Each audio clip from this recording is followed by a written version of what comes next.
Out to the immigration crisis escalating on the border. Migrant children reportedly living in deplorable conditions without their parents and no food or water. In the last hour, the Democrat-led House approved a $4.5 billion emergency bill in hopes of alleviating those conditions. An outrage over what is happening there could shut down business in the home goods website Wayfair. More than 500 workers have signed on to walk off the job tomorrow.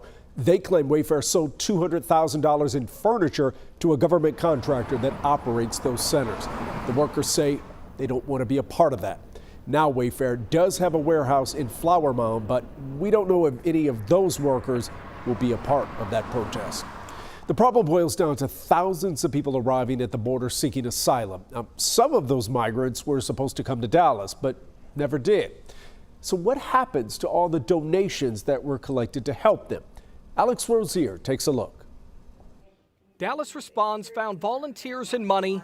Now they hope to find the people who need it. The goalposts have moved on us a little bit. 1 month ago, community and faith leaders came together to help asylum seekers. We've seen tremendous response in the community from all corners.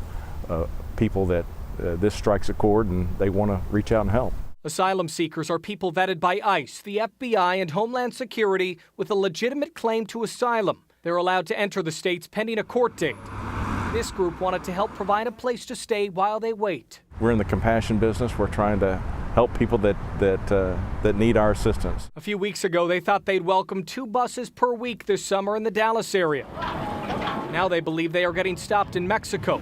Shelters at the border don't need their help. I just want to thank Mexico. They've really done a great job. We appreciate what they're doing. This afternoon, President Trump praised Mexico's leadership. Threatened by tariffs, the country now has 15,000 troops at the U.S.-Mexico border. Mexico has been really helping us a lot. But the question for this group in Dallas, where are those seeking asylum and how can these people help? So we're trying to sort through those alternatives and decide where we want to turn our focus. The need is no longer in North Texas. Soon they hope to reach these people wherever they end up. This is a multi-faith initiative trying to drive compassion. In Dallas, I'm Alex Rozier.